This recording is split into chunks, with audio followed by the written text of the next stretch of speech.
அனைத்து இந்திய அண்ணா திராவிட முன்னேற்ற கழகம் கண்ணாபின்னு கட்சி இல்லை, எடப்பாடி அணி அது பிரேக் இல்லாத வண்டி என்ன ஆகுமோ அப்படி போயிட்டு இருக்கு எல்லா இடத்துலையும் வேகமாக. ஆகவே கூட்டணின்னு ஒன்றை ஃபார்ம் பண்ணார் அவர், உங்களுக்கு தெரியும். அதில் ஒரே நிமிஷம் எடுத்துக்கிறேன், அதை போட்டுறேன் உங்களுக்கு காமிச்சா உங்களுக்கு பார்த்துருப்பீங்க. பங்காளிகள் என்று சொல்ல இந்த அண்ணன் டிடிவி தினகரன் உள்ளிட்ட துரோகம் என்றைக்குமே அதன் வேலையை காட்டும். பழனிசாமியை முதலமைச்சரா ஏற்றுக்கொள்ள முடியாது அப்படிங்கிற காரணத்துக்காகத்தான் நாங்க அம்மா மக்கள் முன்னேற்ற கழகம் இந்த கட்சி ஆரம்பித்ததே பழனிசாமியின் துரோகத்திற்கு எதிராகத்தான். அதனால அவர் தலைமை ஏற்றுக்கொண்டு நாங்கள் செல்வதுங்கிற கேள்வியே கிடையாது. பகை இருந்தாலும் நாங்கள் பகையல்ல பங்காளிகள் என்று சொல்ல எப்ப பார்த்தாலும் டிடிவி தினகரன் சொல்றாரு. நிதானமா பேசினாரா? நிதானமா பேசினார். ஆமா, இவர்தான் என்ன ஊத்தி கொடுத்தாரு. ஏன்னா அவன் தொழில் இல்ல, டிடிவி தினகரன் தொழில் குலத்தொழில் வந்து ஊத்தி கொடுத்தான். ஊத்தி கொடுத்து குடியை கத்தவனுங்க பூத்தொழில் அது மாதிரி ஊத்தி கொடுத்தான். இல்லன்னு சொல்ல எந்த காலத்திலும் எந்த நிலையிலும் எந்த சூழ்நிலையும் அனைத்து இந்திய அண்ணா திராவிட முன்னேற்ற கழகம் என்பது இந்த குடும்பத்திற்கு எந்த காலத்திலும் மீண்டும் ஒரு முறை அடிமையாக இருக்காது.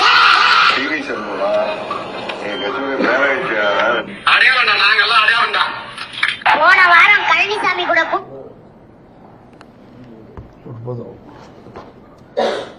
உங்களுக்கு அண்ணாமலை பேசுறதுலாம் தெரியும். கண்ணாபின்னு திருப்பி ரிப்பீட் பண்ண தேவையில்லை. அதில் தான் பர்டிகுலராக நான் சிவி சண்முகம் பேசுறது எடுத்தேன். ஸோ இது கூட்டணி திடீர்னு எப்படி வந்துச்சுன்னா, போன வாரம் வரைக்கும் அதே டோனில் பேசினேன் இதே தினகரன் திடீர்னு மாத்துறாரு, வாய்ஸ் மாத்துறாரு. இப்போ கூட வரும்பொழுது 2-3 மேகசின்லாம் கேட்டாங்க, இங்கிலீஷ் டிவிலாம் கேட்டாங்க, எப்படி சார் இது வந்து அவர் ஒத்துக்கிட்டார் அப்படின்னு சொல்லி. 300 சாக்லேட் கொடுத்தோம், 300 சி கொடுத்தாங்களாம். சீனு உடனே நீங்கள் வேற மாதிரி நினச்சிக்காதீங்க, குரோர்ஸ்ன்னு. நான் மீன் சாக்லேட், நான் சொல்லிட்டு இருக்கிறது சாக்லேட். 300 ரொம்ப சாக்லேட் பிடிக்கும். நீங்கள் ரஷ்யாலாம் போனீங்கன்னா சாக்லேட்டுக்கு இருக்க மதிப்பு எதுக்குமே கிடையாது. அதனால 300 சி கொடுத்துருக்காங்க.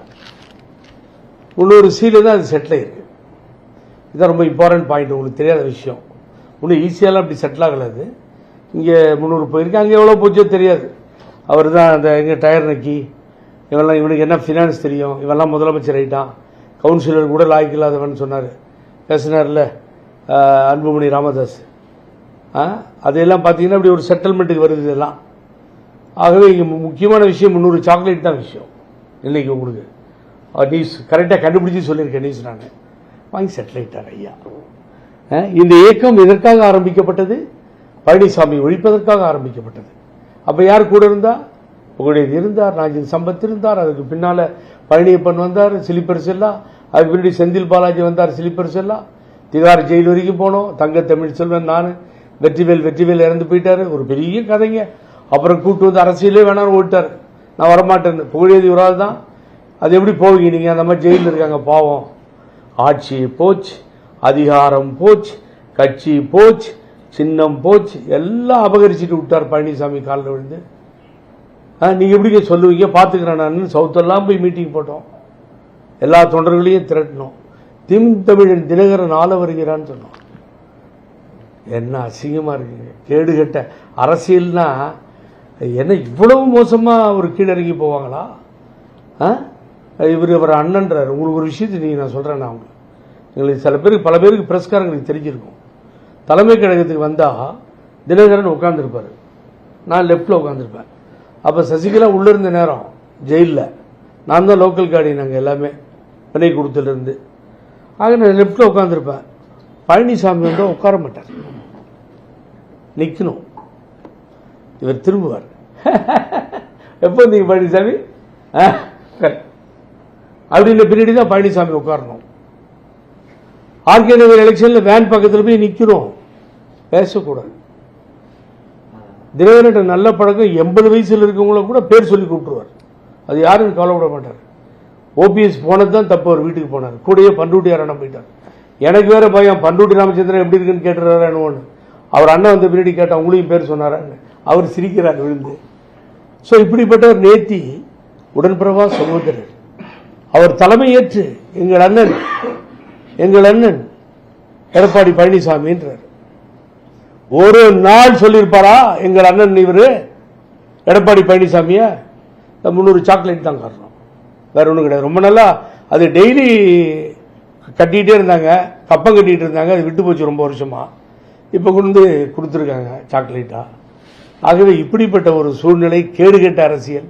இன்னைக்கு நான் இங்கே பதிவு வைக்கிறேன். ஏன் கூப்பிட்டேன்னா, சவுத்தில், தென்னிந்தியாவில், தென் தமிழகத்தில் நீ 10 ஓட்டு வாங்க முடியாது. ஞாபகம் வச்சுக்கோ தினகரன், நீ பழனிசாமியோட பிரச்சாரம் பண்ணி 10 ஓட்டு வாங்க முடியாது. மாணிக்கராஜன் நேற்று வெளியில் வந்து சொன்னார் பாருங்க, அதுதான் உண்மை. அவர் எந்தெந்த கட்சிக்கு பிரிஞ்சு போகிறாங்க, இனிமேல் இங்கே இருக்க போகிறதில்லை, எல்லாரும் போயிடுவாங்க. ஒரு 18 எம்எல்ஏக்கள் நல்லா ஞாபகம் வச்சுக்கோங்க. இப்போ நான் எடுக்கிற இந்த சப்ஜெக்ட், அம்மா ஜெயிலுக்கு போனதுக்கு ஒரு முக்கியமான காரணம் இன்னொரு பிரஸ் மீட்டில் வச்சுக்கிறேன். Because takes more than 1 hour. 208cc 209cc 2 கேஸையும் ஹேண்டில் பண்ணியிருக்கேன். 11 வருஷம் நான். பல வழக்கறிஞர்கள், மூத்த வழக்கறிஞர் ராம்ஜெத் மலாடியிலிருந்து எல்லாரும் 2 கேஸ். லண்டன் கேஸ் என்னாச்சுன்னு இன்னொரு பிரஸ் மீட்டுக்கு வரேன் நான். எப்படி ஆச்சு, அம்மா எப்படி மாட்டினாங்க, எப்படி ஜட்ஜ்மெண்ட் வந்தது, அப்புறம் அக்யூட்டல் பண்ணுறதுக்கு எப்படிலாம் அலைஞ்சோம் செத்தோன்றது எங்களுக்கு தான் தெரியும். ஆகவே இவ்வளவு பிரச்சனைகள் இருக்கு. ஆனால் நான் இங்கே இவரை கேட்குறது, தினகரனை, நீங்கள் பழனிசாமி ஆள தான் கட்சி ஆரம்பித்தேன், பழனிசாமி ஒழிக்கிறதுக்கு தான் அந்த கட்சி உருவாக்கப்பட்டது. நேத்தி மேடையில் உட்காந்துட்டுங்க, அம்மா படமும் தலைவர் படமும் இதோட சின்னதாக எங்கேயோ ஓரமாக இருக்கான். முதல்ல இல்லைன்னு நினச்சிட்டு இருந்தேன், எங்கேயோ இருந்துச்சான் ஓரமாக. இவர் படத்தை 14 ஸ்டேட்டில் ஆட்சி செய்கிற மோடி, பிரதமர் மோடிஜி 14 ஸ்டேட்டு, அந்த ஸ்டேட்டு மற்றது பாண்டிச்சேரி மாதிரி டெரிட்டரி எல்லாம், கோவா இப்படி இருக்க அங்கே ஆட்சி செய்கிற பிஜேபியினுடைய தலைவர், உலகத்திலே பெரிய தலைவர், அவர் ஒரு பக்கம் கை நீட்டுறார், இவர் ஒரு பக்கம் கை நீட்டுறார். எங்கடா எங்கள் அம்மானா பெட்டி சைஸில் உள்ளே போயிடுச்சு. அம்மா தலைவர் படம் ஏதோ இந்த குக்கர் வச்சுருக்காங்க பாருங்க, அந்த குக்கர் பெருசாக தெரியுது அந்த பேனரில் பின்னாடி. அவ்வளவு கேவலப்படுத்த இந்த தலைவர்களை, அவங்க பேரை மோடி சொல்கிறார், அவங்களுக்கு பிறந்தநாள் விழாலாம் நாங்கள் எடுத்தோம், எம்ஜிஆர் அம்மாலாம் சொல்கிறார். எது வேணாலும் சொல்லிட்டு போட்டோம், நோ ப்ராப்ளம். நான் என்ன கேட்குறேன், பாரதிய ஜனதா கட்சியை பார்த்து, பிரதமர் மோடிஜி அவர்களை பார்த்து, உள்துறை அமைச்சர் அமித்ஷா அவர்களை பார்த்து நான் கேட்கிறேன், லஞ்சம் கொடுத்த வழக்கில் சிறையிலே இருந்து, திகால் ஜெயிலில் இருந்து வெளியே வந்தவர் எத்தனை நாள் உள்ள இருந்தார் உங்களுக்கு தெரியுமா? எனக்கு தான் தெரியும். தங்கத்தமிழ் செல்வனை கேளுங்க, சொல்லுவார். ஜெயிலிருந்து வெளியில் வர்றார். அவ்வளோ நாள் கழிச்சு வெளியில் வந்து புகழேந்தி, நீங்கள் பண்ண ஆர்ப்பாட்டத்தால் தான் நான் வெளியில் வந்தேன்னு சொன்னார். அவர் சொல்லும்போது மிஸ்ஸஸ் கூட இருந்தாங்க. அக்யூஸ்டாக இருக்கார். அந்த CCB, central crime branch, under control of central government, அங்கே போலீஸ் அவங்க தான் டெல்லியில். அப்போ ஃபெரா கேஸில் அக்யூஸ்டாக இருக்கார். ஒரு பிரைம் மினிஸ்டர் பிரஷ்டாச்சார், ஊழலை ஒழிப்பேன்னு சொல்லி சிங்கநாதம் முழங்குகின்ற பிரதம மந்திரி மேடையில் ஏற்றி அக்யூஸ்டுகளுக்கு கை கொடுப்பாரா? அன்புமணி மேல வழக்கு இருக்குல்ல, அவரை பக்கத்தில் வச்சுக்கிட்டு இவரை பக்கத்தில் வச்சுட்டு எப்படிங்க நீங்க ஒழிப்பீங்க? சொல்லுங்க பார்ப்போம். ஊழல் எப்படி ஒழிக்க முடியும்? இனி யாருமே கிடைக்கலன்றதால இது மாதிரி குற்றவாளிகள்லாம் ஏற்றி பக்கத்தில் வச்சுக்குவாரா பிரைம் மினிஸ்டர்? அப்புறம் வாரிசு அரசியல்.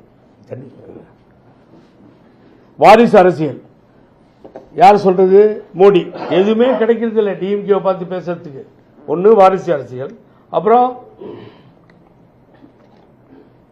ஊழலாட்சி. அப்ப ஊழலாட்சியில் நீங்க ரைடு விட்டீங்களே, இடியில் நடவடிக்கை எடுக்கப்படாத முன்னாள் அமைச்சர்கள் எத்தனை பேர் இருக்காங்க? இன்கம் டாக்ஸ் ரைடு போய் நடவடிக்கை எடுக்கப்படாத அமைச்சர்கள் எத்தனை பேர் இருக்காங்க? முன்னாள் அமைச்சர்கள். என்னங்க யோகியதை இருக்கு பிஜேபிக்கு ஊழலை பத்தி பேசுறதுக்கு? இந்த பிரைம் மினிஸ்டருக்கு என்ன யோகியதை இருக்கு பேசுறதுக்கு? அக்யூஸ்ட மேடையில் வச்சிருப்பீங்களா? என்ன நீ ரைடு விடவே முடியாது ராஜா, என்கிட்ட ஒண்ணுமே இல்லை. என்ன ரைடு விட்டாச்சு. ரைடு விட்ட பின்னாடி பெங்களூர்ல இருந்து இங்க வந்து எல்லாத்தையும் 28,000 23,000 வீட்டில் கிடைச்சது. நான் எல்லாத்துக்கும் ரெடியா இருக்கேன் இந்த நாட்டில். என்ன கருத்து? எவ்வளவு கேவலமா? வா தமிழ்நாட்டுக்கு 2 பேரும் பிரச்சாரத்துக்கு ஒன்னா வராங்களாம். பிரதர்ஸ் சேர்ந்துட்டாங்க 2 பேரும் ஒன்னா. வா தமிழ்நாட்டு தென் தமிழகத்துக்கு வாங்க. முக்குளத்தோர்களை முட்டாளாக ஆக்க முயல வேண்டாம். பசும்பொனையா பிறந்த மண்ணில் அப்படிப்பட்ட தேவர் திருமகனார் ஏழை மக்களுக்காக தலைவராக போற்றப்பட்டவர். அவர் வழியிலே வந்தவர்கள் மிகவும் அறிவாளிகள், புத்திசாலிகள். என் தலைவர் புரட்சி தலைவர் எம்ஜிஆரையும் அம்மாவையும் ஆண்டிப்பட்டியிலே ஜெயிக்க வைத்தவர்கள். ஒரு ஓட்டு வருது அந்த பூத்துல. பழனிசாமி பண்ண கூத்து. ஸோ அவர்களை ஏமாற்றலாம் முடியாது தினகரன், ரொம்ப கஷ்டம் உனக்கு. அரசியல் இனிமேல் அஸ்தமனம் ஆயிடுச்சு, அவர்கிட்ட யாரும் இல்லை, இருக்கவங்க வெளியே போயிட்டு இருக்காங்க. ஆகவே இந்த கூட்டணி உருப்படாது. அது தெரியாமல் பிரைம் மினிஸ்டர் மேலே ஏறிக்கிட்டு அவர் ஒரு காமெடி பண்ணுறாரு. என்ன சொன்னார்? ரெட்டை இன்ஜினா டபுள் இன்ஜின் ஏதோ ஒன்று சொல்கிறார். அவருக்கு நான் சொல்லுவேன், தமிழ்நாட்டின் நிலவரம் தெரியல பிரதமருக்கு. நயினார் நாகேந்திரன் நம்ம பண்ணையாராவது சொல்லி கொடுத்துருக்கணும். விசில் ஊதுனாதான் சார் ட்ரெயின் மூவ் ஆகும். விசில் அடித்தாதான் ட்ரெயின் இப்படி மூவ் ஆகும். நீங்கள் முன்னாடி விசில் அடித்தாலும் முன்னாடி போகும், பின்னாடி விசில் அடித்தாலும் பின்னாடி போகும். ஓட்டப்பந்தயம் நடத்தினாலும் விசில் அடிக்கணும், குஸ்தி பாக்ஸிங் நடத்தினாலும் விசில் அடிக்கணும். ஜெயிக்கிறது யாரு தோக்கிறது விசில் தான் முடிவு பண்ணணும். நிலைமை அப்படி இருக்குல்ல. பஸ் ஆனாலும் விசில், ரயில் ஆனாலும் விசில், எல்லாம் விசில் நிலைமையில போயிட்டு இருக்கு. ஆக திமுகவுக்கும் தாவேகாவுக்கும் தான் போட்டி. இதுதான் நிலைப்பாடு. ஒரு கவுன்சிலர் சீட்ல ஜெயிக்க முடியாது சார், நீங்க சட்டமன்றத்தில் ஜெயிக்க முடியாது. இவங்களெல்லாம் கூட எடுத்துட்டு குற்றவாளிகள்லாம் கூட வச்சு போய்கிட்டு இருக்கீங்க. அப்புறம் இப்ப எனக்கு முக்கியமான விஷயத்துக்கு வந்துட்டேன். நான் என்ன சொல்றேன், தினகரனை பேசுறதுக்கெல்லாம் பொதுமக்களிடத்தில் மன்னிப்பு கேளுங்க. அது எப்படிதான் இவர் ஏத்துக்கிறார்? 420 சொன்னாரு. யாரு இவர்? அவரை 420, அவரை இவரை 420. இந்த சிவி சண்முகம் சொன்ன மாதிரி ஊத்தி கொடுக்குறானா? அந்த ஜாதியில பிறந்தவனா இவன்? இவனுக்கு குலத்தொழில தான் சிவி சண்முகம் பேசுனது. ஜெயிக்கும் போறான்னு காணோம்.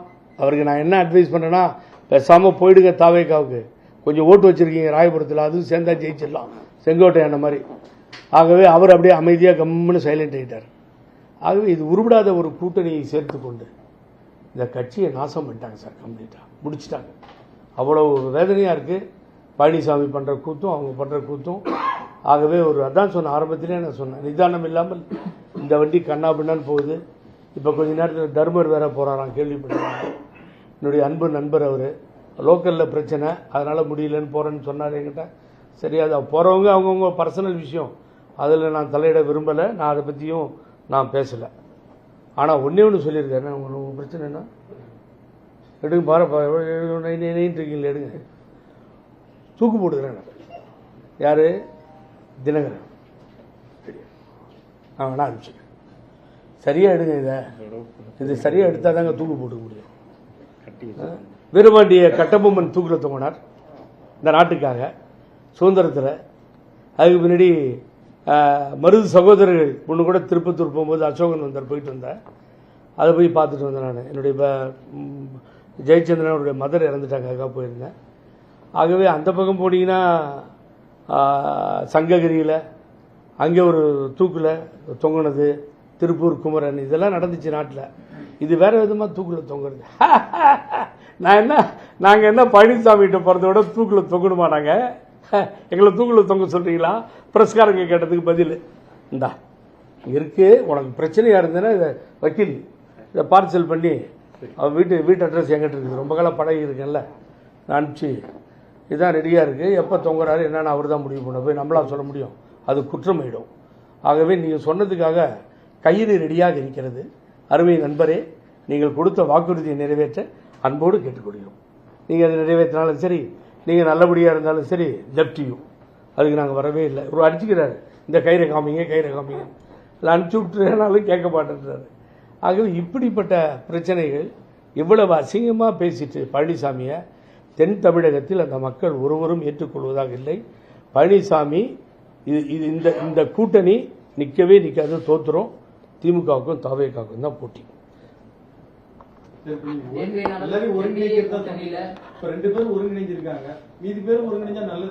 அருமையான கேள்வி. 2 பேரும் ஒருங்கிணைச்சிட்டாங்க, அப்படியே வச்சுக்குவோம். எல்லாத்தையும் மறப்போம், மன்னிப்போம். என்ன சொன்னாலும் சரி, தூக்கில் போனாலும் சரி, என்ன ஆனாலும் சரி, அண்ணன் சொல்லிட்டீங்க, ஒருங்கிணைச்சிட்டாங்க. சின்னம்மா என்னன்னாங்க, ஓபிஎஸ் என்னன்னாரு, கிண்டல் ஓபிஎஸ் மேல என்ன தெரியுமா, வெளியில வந்து ஓபிஎஸும் எங்கள்கிட்ட வந்துருவார், நாங்கள் கூட்டு வந்துடுறோம். ஓபிஎஸ் என்னைக்கும் வீட்டுக்கு வந்தாரு, அன்னைக்கே அரசியலிருந்து காலி, பழைய முதலாளி வீட்டுக்கு போனதால. இப்போ சொல்றாரு நாங்க வந்துருவாரு, அவரும் வந்துருவாரு. அப்ப சின்னம்மாவை ஏன் சொல்ல மாட்டேன்றாரு? அந்த அம்மா விஷயம் தெரியுங்களா உங்களுக்கு? அவங்க ரொம்ப சூப்பரா இப்போ ஒரு டைலாக் அடிக்கிறாங்க. என்ன தெரியுமா, நான் இருக்கிறது திமுக திராவிட முன்னேற்ற கழகத்துக்கே தெரியல, நம்ம கட்சியில் இருக்கவனுக்கே தெரியலையே, உங்க கட்சியில் இருக்கவனுக்கே ஒன்னு தெரியல. இப்போ அப்புறம் திமுகவுக்கு எங்க போய் தெரியுது உன்னை பத்தி? இப்போ அவங்க எந்த காலத்திலையும் முகத்தில் முழிக்க மாட்டேன், தினகரன் முகத்தில் முழிக்க மாட்டேன்னு சபதமேற்று ஓஎஸ் தோட்டத்தில் புது வீட்டில் உட்காந்துருக்காங்க வராம ஜம்முன்னு. ஆகவே அது சேராது சார், அங்கெல்லாம் சேர்க்கவும் முடியாது. இங்கே சேர்க்கறது இது ஒன்று தான் பண்ண முடியும். அவர் என்ன டிசிஷன் எடுக்கிறாரோ ஓபிஎஸ் அண்ணன் எடுக்கட்டும், எனக்கு கஷ்டமாக இருக்குது. பிகாஸ் அவரோட பழகி நான் அண்ணன்னு சொல்லி இன்னைக்கு பாருங்கள் அவருடைய நிலைமை பாருங்கள், அவர் தான் முடிவெடுக்கணும். That is the stage. So இவர் ஒருத்தர் போன எல்லாரையும் சேர்ந்து போயிட்டா ஓகே, எல்லாரும் சேர்ந்துனா அவர்கிட்ட போகிறது இல்லை, அவர் கட்சியாக மாட்டார். அந்த சிவில் டிஸ்பியூட் நிற்கிற வரைக்கும் போராடிட்டு தான் இருப்பேன். நேற்று கேஸ் வந்தது, கண்டெம்ட் போன எலெக்ஷன் கமிஷன் மேலே, அடுத்த மாதம் 16 போயிருக்கு. எலெக்ஷன் நெருங்க அது டேஞ்சர். அது சூரியமூர்த்தி போட்ட கேஸுகளும் அப்படிதான். ஆகவே அவ்வளோ சீக்கிரம் விட்டுட்டு வெளியில் போக மாட்டோம், ஒரே ஸ்டாண்டில் தான் நிற்கிறோம். அதிமுகவை அழித்த எடப்பாடி பழனிசாமி இந்த கட்சியில் மீண்டும் எங்கேயும் வரக்கூடாது.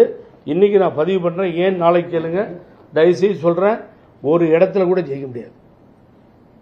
எனது நண்பர் அதிமுகவில் பிறந்து வளர்ந்து அமைச்சராகி தலைவராக இருக்கின்ற நயினார் நாகேந்திரனுக்கு சொல்கிறேன், இப்பயே நீங்கள் காசனாக இருந்துருங்க. இந்த பேனரோட போனீங்க சவுத்துலேயும் காலி. எங்கே ஏற்கனவே 4-5 சீட் தானே வந்து சவுத்தில், எங்கேயும் வர முடியாது, ரொம்ப கஷ்டமாயிடும். தன்னுடைய ஓட்டு வங்கியை இன்னும் அவங்களுக்கு இன்னும் அந்த வாய்ப்புகள் இனிதான் வரப்போகுது. அப்படி இருக்கும்போது இப்ப வந்த அரசியல்வாதிகள் வேணா திமுகவுக்கு போட்டி தாவேக்கான்னு சொல்லலாம். நீங்க மூத்த அரசியல்வாதி, நீங்க ஒரு அனலைஸ் பண்ணாம சொல்ற மாதிரி இருக்குது. எனக்கு ஒன்றும் அவர் வேண்டியவரோ முக்கியமானவரோ இல்லை, எதுவும் இல்லை எனக்கு. அவர் கட்சி நடத்தி ஆரம்பிக்கிறார். சில உண்மைகளை பேசும்பொழுது பல பேருக்கு வயிறியும், சில பேர் ஒத்துக்க மாட்டாங்க. திராவிட முன்னேற்ற கழகம் அண்ணன் திருமாவளவன், அவர் அண்ணன் வைகோ, கம்யூனிஸ்ட், முஸ்லீம் லீக் எல்லாத்தோடையும் காங்கிரஸ் அப்படி ஸ்ட்ராங்காக இருக்குது. எதிரி பிஜேபி தான், அதுக்கு ஒரு எய்ம் இருக்குது, மோட்டோ இருக்குது. பட் அதே மாதிரி அங்கே உட்காந்து அசம்பிளியில் புரட்சித் தலைவர் எம்ஜிஆர், மக்கள் தலைவர் எம்ஜிஆர் பெரியப்பான்னு சொன்னார் முதல்வர். ஆனால் இங்கே கையில் ஏந்தி வரார் விஜய். புரட்சித் தலைவர் எம்ஜிஆர் படத்தையும் அண்ணாவையும் தந்தை பெரியாரை பின்னாடி நிலைநிறுத்தி பேசுகிற காட்சியை பார்க்கிறோம். எங்கள் தலைவர்களை கொண்டாடுகிறார், நாங்களும் கொண்டாடுகிறோம். ஆனால் நிலைமை எப்படி இருக்குன்னு நான் சொல்லிடுறேன். நாங்கள்லாம் நீங்கள் சொன்ன மாதிரி ஒரு மூத்த தொண்டனா வச்சுக்கோங்க, என்ன எல்லா வீட்லேயும் போய் ஓட்டு கேட்போம், தெருவில் ஓட்டு கேட்போம், தெருமுனை பிரச்சாரம் செய்வோம், பொதுக்கூட்டம் நடத்துவோம். ஆனால் இன்னைக்கு வீட்டுக்குள்ளேயே ஒரு புரட்சி. என்னன்னு கேட்டீங்களா, வீட்டுக்கு வீடு அந்த ஏஜில் 18 வயசுலேருந்து ஒரு 35 வயசு வரைக்கும் இருக்காங்க. வீட்டுக்கு வீடு அம்மா அப்பாவை ஓட்டு போடுங்கன்னு சொல்கிறாங்க. இது மாதிரி 100 பேர் என்கிட்ட சொல்லியிருக்காங்க. அண்ணா என்கிட்டயே இந்த பசங்க ஓட்டு போடுங்கன்னு சொல்லுறேன். எத்தனை காலமாக நான் கட்சிக்கு ஓட்டு போட்டேன், கேளுங்க, உங்கள் பொண்ணை கேளுங்க, பையனை கேளுங்க அப்படின்னு உரிமையாக பேசி கேட்க சொல்கிறாங்க. இது நிலவுது. ஆனால் அங்கே அடித்தளம் என்பது கேள்விக்குறியாக. அந்த அடித்தளம்ங்கிறது வார்டில் வட்ட அளவில் அந்த அளவில் இருக்க இடங்களை பூர்த்தி செய்ய வேண்டும். யார் யார் அங்கே ஃபெமிலியராக இருக்காங்க, பேர் சொல்லக்கூடிய பிள்ளைகளாக இருக்க வேண்டும். அது அவங்க தான் செய்யணும், வேறு வழி இல்லை. அது டிஎம்கே கட்டமைச்சிட்டு உட்காந்துருக்கு. அதை எதிர்த்து தாவேகா நிற்கிறப்ப தேவ் டு ஃபைட், ஃபீல்டில் இறங்கி போகணும், வேறு வழியில். சார், அதிமுக ஆட்சி அமைக்கணும் எடப்பாடி பழனிசாமி எடப்பாடி பழனிசாமி சொல்றாரு, என்டிஏ கூட்டணி ஆட்சி அமைக்கணும் மோடி சொல்றாரு. ஒரே மேடையில் எப்படி பாருங்க? மோடி நேற்று ஆப்படிச்சிட்டார் ரொம்ப ஸ்டைலா. எடப்பாடி பழனிசாமி பேரை சொல்ல விட மறந்துட்டாராம், சொல்லிட்டு சிஎம் கேண்டிடேட்டா ஓபிஎஸ் அனௌன்ஸ் பண்ணாரு. அம்மா காலில் விழுந்தோடனே சிஎம் ஆனாரு. நேற்று ஏன் சார் மேடையில் சொல்லல பிரதம மந்திரி இந்த நாட்டினுடைய வருங்கால முதலமைச்சர் இந்த வேட்பாளர் எடப்பாடி பழனிசாமின்னு சொல்லியிருக்கல? மோடி எவ்வளவு சாமர்த்தியமா போயிட்டாரு. என்டிஏ கூட்டணி ஆட்சி அமைக்கும், எங்கேயா தவறி அந்த வார்த்தையை விட்டார் அவரு. பாத்தீங்களா? பாவங்க அண்ணாமலை நேற்று உண்மையிலே கஷ்டமா போச்சு. கடுமையாக உழைத்த நண்பர் பறந்தார், இங்கே அங்கெல்லாம் தற்கூறினார். இவரை 7 இடத்துல டெபாசிட் போச்சு, 13 இடத்துல 3வது இடத்துக்கு போச்சு, பிஜேபி மேலே வந்துருச்சுன்னு எக்காலமிட்டு பேசிய தலைவர் அவர். நேற்று பார்த்தீங்களா அவர் கதி? ஒரு மூலையில் உட்கார வச்சு பேச விடாமல் பண்ணி பிரதம மந்திரி அவர் பேரை சொல்லிங்க. யாரும் சொல்ல, நயினார் நாகேந்திரனும் சொல்லிங்க, தலைவரும் யாரும் சொல்ல. அவருக்கு ஒருத்தர் தான் சொன்னார். யாரு? இந்த இவர் திட்டினார் பாருங்க, அவர் எடப்பாடி சொல்றாரு. பிரச்சனை அது இல்லை. அண்ணாமலைன்னு சொன்னோடனே ஆரவாரமா இருக்கு, கை தட்டுறான், கண்ட்ரோலே பண்ண முடியல. யாரு கூட்டு வந்திருந்தாலும் அண்ணாமலை பேரை சொல்லும்போது கை தட்டினா எந்த லீடர் ஒத்துக்குவாங்க? அதை அவர் புரிஞ்சிக்க மாட்டேங்கிறார். நேற்று காலி பண்ணிட்டாங்க, கம்ப்ளீட்டாக காலி பண்ணி ஓரமாக உட்கார வச்சு பிரைம் மினிஸ்டரும் பார்க்காம கை கொடுக்காம போயிட்டார். இதுதான் பிஜேபி. நீங்கள் அப்படியே ஒழிச்சிருவாங்க, அது ரொம்ப கேர்ஃபுல்லாக இருக்கணும். அண்ணாமலை வெளியில் வராரா இல்லையா தெரியாது எனக்கு. பெட்டர் ஐ எம் இன்வைட்டிங், அவர் வெளியில் வந்தால் தான் நல்லது பிஜேபி விட்டு. அண்ணாமலை வெளியே வந்தாருன்னா கம்ப்ளீட்டாக கொஞ்சம் கூட ஓட்டே வராது, போயிடும். சார், அரசியல்ல யாரும் நிரந்தர நண்பர்களும் இல்லை, எதிரிகளும் இல்லை. அது உங்களுக்கு நல்லா தெரிஞ்ச ஒரு விஷயம். அப்படி இருக்கும்போது டிடிவி அவர்கள் விலகுனது, இப்ப சேர்ந்தது, இதை நம்ம பூர்த்தி பார்க்க முடியாதா? இல்லை, யாரும் நிரந்தர நண்பர்களும் இல்லை எதிரிகளும் இல்லைன்னு சொல்கிறத ஒத்துக்கிறோம். ஆனால் இந்த இயக்கம் தோன்றியது, இந்த இயக்கம் பிறந்தது, இந்த இயக்கத்தை வழிநடத்தியது எங்கிட்டிருந்து எல்லாத்தையும் அபகரித்த பழனிசாமியை காலி பண்ணுறதுக்கு தான். அந்த சுயநலவாதியை விடுறது இல்லைன்னு சொல்லி ஒரு இயக்கத்தையே தோற்றுவித்து பைலாவை உருவாக்கி சட்டத்தெல்லாம் கொண்டு வந்து எல்லாம் பண்ணிட்டு அப்புறம் நிரந்தர எதிரி இல்லை அது இல்லைன்னா அப்போ எல்லாரும் போய் திமுகவில் சேர்ந்துருங்களேன். அப்புறம் எதுக்கு நிரந்தர எதிரி? அங்கே மாத்திரம் என்ன வாழ்த்து நிரந்தர எதிரி? ஏன் திமுகவில் எல்லாரும் போய் சேர்ந்துடக்கூடாது? ஒரே கட்சியாக இருந்துட்டு போகுது, நேஷனல் பார்ட்டி உள்ளே வந்துடும். ஆகவே இந்த நிரந்தர எதிரிலாம் பொருந்தாதீங்க. முந்தானத்து வரைக்கும் எங்க அந்த டெல்லியில் போய் இறங்கி 3 கார் மாறிட்டு வெளியில் வரும்போது நான் தான் கார் நம்பரை சொன்னேன். அடுத்து உடனே தினகரன் நடிக்கிறாரு, உடனே பிரேக்கிங் போகுது. என்ன போகுது? என்ன முக்காடு பழனிசாமி, முகமூடி பழனிசாமி. இனிமேல் நம்ம முகமூடி பழனிசாமின்னு தான் சொல்லணும், பழனிசாமின்னு சொல்லக்கூடாது. முந்தானத்து வரைக்கும் முகமூடி பழனிசாமி, இன்னைக்கு பங்காளி, நேத்தி பகையாளி. சின்ன பசங்க கூட சிரிக்கிறான் உங்க கதையை கேட்டு. ஆகவே இந்த கூட்டணி ஒப்புக்கொள்ள முடியாத கூட்டணி. சிவி சண்முகம் தான் இதுக்கெல்லாம் பதில் சொல்லணும். சார், நேற்று எடப்பாடி பழனிசாமி வந்து பாய் பாய் ஸ்டாலின் சொல்லி சொன்னாரு. நீங்க சொல்றீங்க எடப்பாடி அந்த கூட்டணியா ஜெயிக்கிறது வாய்ப்பு இருக்குங்க. அப்புறம் யார் பாய்? தப்பா சொல்லிட்டேன், உங்ககிட்ட தப்பா சொல்லிட்டேன். 4வது இடத்துக்கு பழனிசாமி வரலன்னா பாருங்க வேடிக்கை. அங்க சீமானுக்கும் பழனிசாமிக்குன்னா பயங்கர ஃபைட் இப்போ வரும். சீமானோட பழனிசாமி மோதிர காட்சி தான் வருங்கால தேர்தலில் நீங்க பார்க்க போறீங்க. நானும் பிரச்சாரத்துக்கு போறேன். இந்த 2 பேரும் சேர்ந்து பிஜேபியோட போகும்போது கம்ப்ளீட்டா வாஷ்ட் அவுட். தமிழ்நாட்டில் எந்த இடத்துலையும் ஜெயிக்க முடியாது. சீமான் அவங்களோட கரெக்டாக போராடினார்னா முடிஞ்சிடும் கதை, ஃபினிஷ்டு. இதுதான் நடக்கும். ஏதாவது தேமுதிகவில் அந்த அம்மா காலில் இல்லை விழுந்து தப்பாச்சிமான ஒரு ராஜ்யசபா எம்பி கொடுத்து பிரேமலதா விஜயகாந்தோட சேர்ந்து ஏதாவது பயணிச்சா அவர் 3வது இடத்துக்கு ஒரு வாய்ப்பு. சார், இப்போ வந்து அதிமுக வந்து மறைந்த முன்னாள் ஜெயலலிதா மேடம் வந்துட்டு பிஜேபி கூட்டணியில் இருக்கும்போது ஒரு ஓட்டுல ஆட்சி கவுத்துட்டு வந்தாங்க. வாஜ்பாய், அடல் பிகாரி வாஜ்பாய். அப்போ வந்து அதுவும் அதிமுக. ஆனா இன்னைக்கு அதிமுகவுடைய நிலைமை, ஒண்ணு தாவக பக்கம் ஒருத்தர் போறாரு, இன்னொன்னு திமுக பக்கம் சேர்றாங்க. அதிமுக நிலை என்னதான் ரொம்ப கஷ்டமா இருக்குங்க. அது வந்து எடப்பாடி அணின்னு சொல்லுங்க.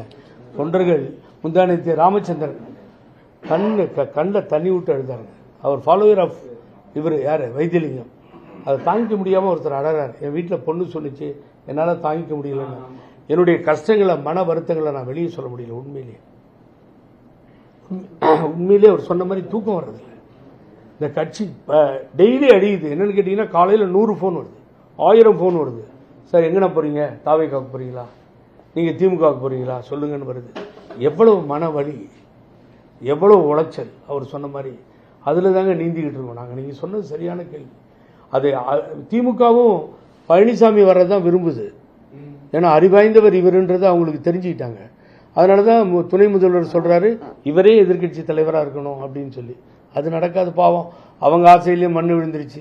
ஆகவே பழனிசாமி வீட்டுக்கு போகிறது நிச்சயம் நடக்கும். அதுக்கு பின்னாடி மாறுதல் வரும்.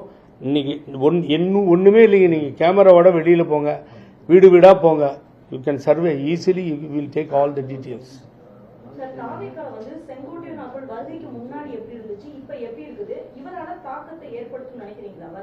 அவருக்கு பெனிஃபிட்டாக இருக்குங்க, ஓப்பனாக சொல்கிறேன். ஏன்னா 9 தடவை சட்டமன்ற உறுப்பினர் இருந்தார். ஜெயக்குமார் நிறைய தடவை இருந்தார். இவங்களுக்கெல்லாம் ஒரு 30,000-40,000 ஓட்டு கையில் இருக்குங்க தொகுதியில். கம்மி இல்லாமல் இருக்கும். ஏன்னா 9 வருஷம் 9 தடவை சர்வீஸ் பண்ணியிருக்காங்க. அப்போ இந்த தாவேகாவினுடைய வாக்குகள் ஒரு 40,000 50,000 அப்படி வாக்குகள் இருக்குன்னு வச்சுக்கோங்க. 2 சேர்ந்து ஈஸியாக ஜெயிச்சு வந்துடுவாங்க. அதில் கோபிச்செட்டிப்பாளையத்தை அவர் தக்க வச்சுக்குவார்.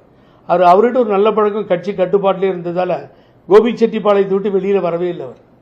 ஆகவே அவர் மற்ற இடத்துலாம் போய் அரசியல் பண்ணுங்கன்னா அவர் கஷ்டமாக, அவரோட பெல்ட்டில் தான் அவர் பண்ண முடியும். மற்ற பெல்ட்டையும் சேர்த்து அவங்க கொடுத்துருக்காங்க. ஆகவே அவருடைய களத்தை அந்த கீழ் லெவலில் இருக்க அந்த தளத்தை அவர்கள் சரி செய்ய வேண்டும். சரி செஞ்சால் தான் சரியாக ஃபைட் பண்ண முடியும். ஆகவே பழனிசாமி முடிஞ்சாச்சு. அதுதான் கேட்கலையேன்னு நினச்சேன். ரொம்ப சஸ்பென்ஸான கேள்வி. யாருக்கு பிரச்சாரம் பண்ண போகிறேன், எப்படி போகிறேன்றத எனது அன்பு நண்பர் 10 நாள் வெயிட் பண்ண 10 days சொல்லியிருக்காரு. ஓபிஎஸ் சொல்லியிருக்காரு, மாவட்ட செயலர் கூட்டத்துக்கு அப்புறம் எங்களுடைய முடிவு அறிவிப்போம்னு சொல்லியிருக்காரு. என்னத்த முடிவாரு? தை பிறந்தால் வழி பிறக்கும்னாரு எங்கள் அண்ணன். தை பிறந்துருச்சு, அப்புறம் தை முடியணுன்றாரு. 30 நாள் கழிச்சு 30 நாள் டைம் இருக்குது, தை முடியணுன்றாரு. அப்புறம் அந்த தை முடிஞ்சப்போ என்னென்னு கேட்டிங்கன்னா, எந்த தை சொன்னேன், அடுத்த வருஷம் வர சித்திரை தையை சொன்னேன். ஆகவே போகிறாருங்க, அவர் போயிட்டு போகிறார். அவர் எவ்வளோ ஸ்டடியாக இல்லாதால இவ்வளோ பெரிய இழப்புங்க, இந்த கட்சிக்கு இவ்வளோ பெரிய இழப்பு. பாவங்க எல்லாரும், அந்த மாவட்ட செயலாளர்கள், நிர்வாகிகள் எப்படி நிற்கிறாங்க செலவு பண்ணினா, அவர் தான் நினச்சி பார்க்கணும். அதே மாதிரி தாங்க தினகரனோடு இருந்தப்போ அடிதடிலாம் வச்சுங்க. அமமுகவுக்கும் எடப்பாடி அன்னைக்கு அதிமுகவும் சண்டை நடக்கும். கோர்ட்டு கேஸு, போலீஸு, ரத்தம், எத்தனை பேர். இன்னைக்கு ஏசி ரூமில் உட்காந்துட்டு அண்ணன் சகோதரர் பழனிசாமி அவர்கள் தலைமை ஏற்கிறோம்ட்டாரு. ஏற்றுக்கோ, நீ நாங்கள் விட மாட்டோம், நீங்கள் தலைமை ஏற்றுக்கோங்க, நாங்கள் புகழேந்து விடவே மாட்டோம். ஸ்டார்டிங்கில் எடுத்த டிசிஷன் தான் அதுதான். வானோங்கி பறக்கின்ற வள்ளல் தந்த கொடியேந்திய தொண்டர்கள் முடிவும் அதுதான். நம்ம சந்திப்போம், நிறைய டைம் இருக்குது, உங்கள்கிட்ட பணம் இருக்குது, இப்போ வச்சுக்கோங்க, பார்ப்போம்.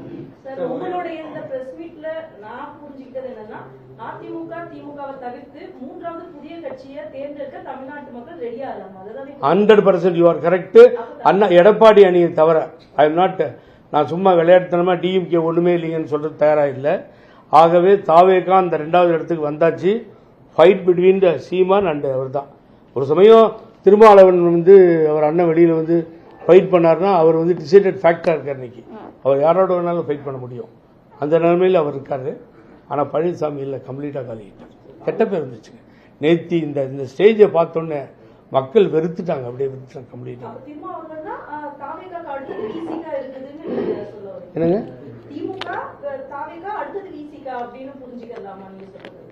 விசிகா நல்ல ஒரு இடத்துல இருக்குன்னு சொல்ல வரேன், அவருடைய பாலிசி கொள்கைகள்.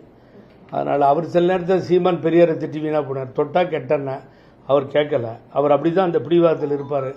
கொஞ்சம் ஓட்டு கம்மியாக போகும், மீதி விஜய்க்கு போயிடும். அப்புறம் அதை வைக்கலாம், அந்த அளவுக்கு கூட ஓட்டு வாங்க மாட்டாங்க. ஏன்னு கேட்டிங்கன்னா, ஆண்டிப்பட்டி பூத்தில் 1 ஓட்டுங்க, தலைவர் அம்மாவும் ஜெயிச்ச இடத்துல 1 ஓட்டு, 3 ஓட்டு, 4 ஓட்டு, 7 ஓட்டு. ஆண்டிப்பட்டியில் அந்த கதிங்க நினச்சி பாருங்கள். 7 இடத்துல டெபாசிட் போயிடுச்சுங்க, நாடாளுமன்றம் 40 போயிடுச்சுங்க, ஆட்சி போச்சு, அதிகாரம் போச்சு. 90% உள்ளாட்சி தேர்தலில் ஜெயிக்குது திமுக. மாநகராட்சி, பேரூராட்சி, நகராட்சின்னு எங்கெங்க வச்சிருக்காரு ஒரு ஓட்டு. அப்பாவுக்கும் பிள்ளைக்கும் சண்டை. நான் அந்த விஷயத்தில் தலையிடக்கூடாது. ஆனால் நான் அன்புமணி ராமதாஸ் விஷயத்தில் சொல்கிறேன், ஒரு அப்பா படிக்க வச்சு டாக்டராக பண்ணி தலைவராக பண்ணார். 1, 2, 3 கட்சியில், அந்த கட்சியிலேருந்து யாராவது இருந்தால் முச்சந்தி நிற்க வச்சு அடிப்பேன், எங்கள் குடும்பத்திலேருந்து யாரும் வரமாட்டாங்கன்னு சொன்னவர் ராமதாஸ். அடுத்த வார்த்தைக்கு நான் போகலை, ரொம்ப கேவலமாக இருக்கும். அதெல்லாம் பேசியிருக்கார் அவர் அதிமுக திமுக கூட்டணி பற்றியில். ஆனால் அவர் பெரியவர், வயசில் பெரியவர், வளர்த்து ஆளாக்கினார். எம்பி இல்லாமலே மந்திரி ஆனார் அன்புமணி ராமதாஸ். ஆனால் ஒரு வயதானவர், ரைட் ஆர் ராங், அப்பா தந்தை சொல்மிக்க மந்திரம் இல்லைன்னா அவர் தகராறு பண்ணுறதவே வச்சுக்கோங்க, அவர் மேலே தப்பு இருக்கிறத வச்சுக்கோங்க. அவர் அழுகுறாரு. இவர் என்ன பண்ணியிருக்கணும், அப்பாவுக்கு பின்னாடி நான் தாங்க, எங்கள் அப்பா தான் எனக்கு எல்லாமே, அவர் தான் நிறுவனர், அவரோட நான் தகராறு பண்ணிக்கலிங்க. சூட்கேஸ் எடுத்து நான் வெளிநாடு போகிறேன், நிறையா பணம் இருக்குது கொடுத்துருக்காங்க, நான் வெளிநாடு போயிட்டு மெதுவாக வரேங்க, அப்பா இது வேணாலும் பண்ணிட்டு அப்படி தானே போயிருக்கணும். முலாயம் யாதவ் சிங், அகிலேஷ் யாதவ் மாதிரி 2ஆ உடஞ்சி. ஸோ அந்த பாட்டாளி மக்கள் கட்சி தொண்டர்கள் அப்செட் இருக்காங்க, ஓட்டெல்லாம் போட மாட்டாங்க, இங்கேயும் போட மாட்டாங்க, அங்கேயும் போட மாட்டாங்கன்ற ஒரு நிலைமை இருக்காங்க. பழனிசாமி அமித்ஷாவுக்கு கணக்கு காமிக்கிறதுக்காக இந்த 2 பேரையும் கூட்டு வந்து நிறுத்திட்டாரு. இதுதான் உண்மை. அவங்களால ஓட்டு வராது. கடைசி விசில் எப்படிலாம் இருக்குன்னு சொல்லிட்டேன் நான். விசில் ஊதுனாதான் இந்த பழைய இன்ஜின் சொன்னார்ல நேற்று மோடி, அது வந்தே பாரத் இல்லை, அது அந்த பழைய நிலக்கரி போட்டு போகிற ட்ரெயினை பற்றி சொல்லிட்டு, கூட்ஸ் வண்டியை பற்றி சொல்லிட்டு போயிட்டார். ஆகவே அது விசில் அடித்தாதான் அந்த பக்கம் போகும், விசில் அடித்தாதான் இந்த பக்கம் வரும். ஆகவே அங்கே ஒரு படம், அம்மா படம், இங்கே திருவனந்தபுரத்தில் யாரோ வரைஞ்சாங்களாம், நோட் கரோம், அது யார் அம்மா படத்தை வரைஞ்சிருக்காங்க, உடனே நோட் பண்ணுங்கன்றாரு பிரதம மந்திரி. இங்கே வந்தால் இங்கேயும் அதே மாதிரி ஒரு படத்தை காமிக்கிறாங்க, உடனே அட்ரஸ் எடுத்துக்கோங்கன்றாரு. எங்கள் அம்மா படம் என்னாச்சு, மோடிஜி பிஜேபி, எங்கள் அம்மா படம் என்ன ஆச்சு, அதை யாரையா வரையிறது? கீழே உட்காந்துருக்கவங்க யாராவது அம்மா படம் வச்சுருந்தாங்களா பார்த்தீங்களா, தலைவர் படம் வச்சுருந்தாங்களா பார்த்தீங்களா? எங்கேயோ ஒரு மூலையில் போட்டுட்டு என்ன அவ்வளோ பெரிய லீடர் ஆகிவர் பழனிசாமி. நான் எனக்கு நேற்று எல்லாத்தையும் விட ரொம்ப வருத்தம், எல்லாத்தையும் நான் ஏற்றுக்குவேன். நான் வந்து தமிழில் வந்து பெஸ்ட்டு ஓராட்டருங்க, நான் இதெல்லாம் வாங்கியிருக்கேன், பேச்சு போட்டி அதெல்லாம் கலந்து. திருக்குறளை யார் இவரை பேச சொல்லுது சொல்லுங்க பாப்பா, நியாயமா இது?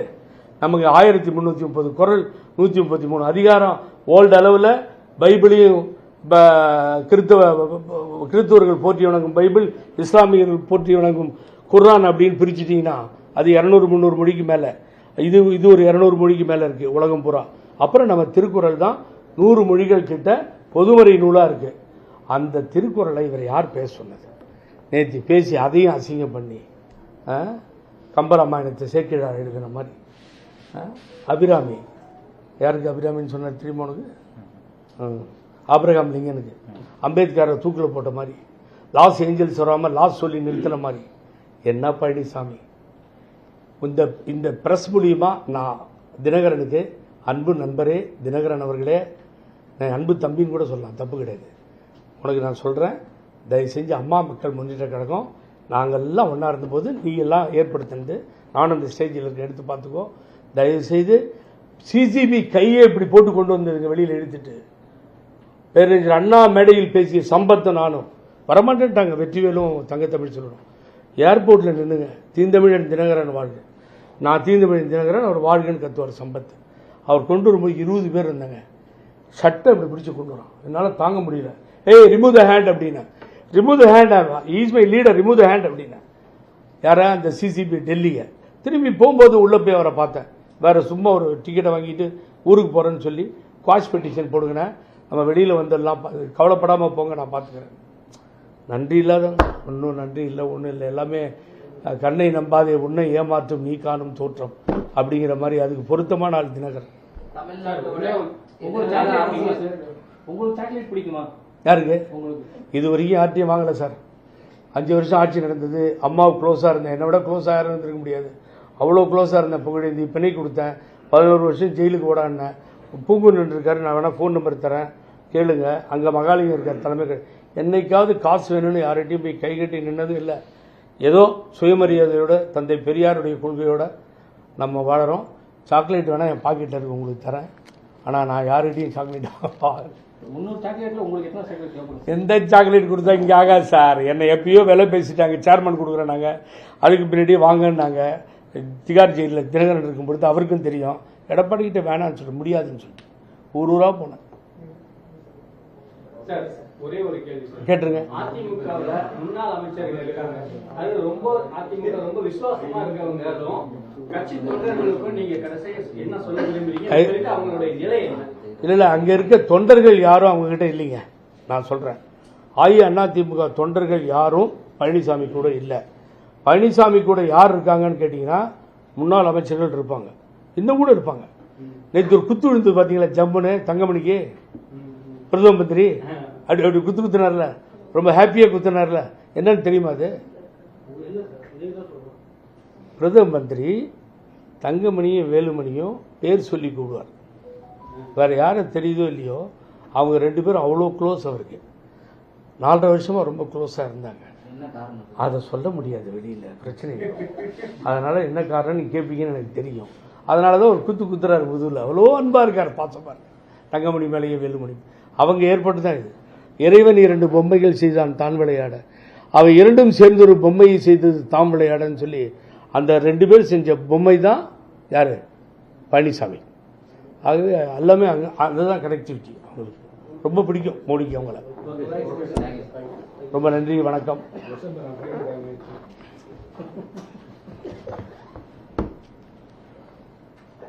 இல்லைங்க, தண்ணி குடிக்கிறீங்க.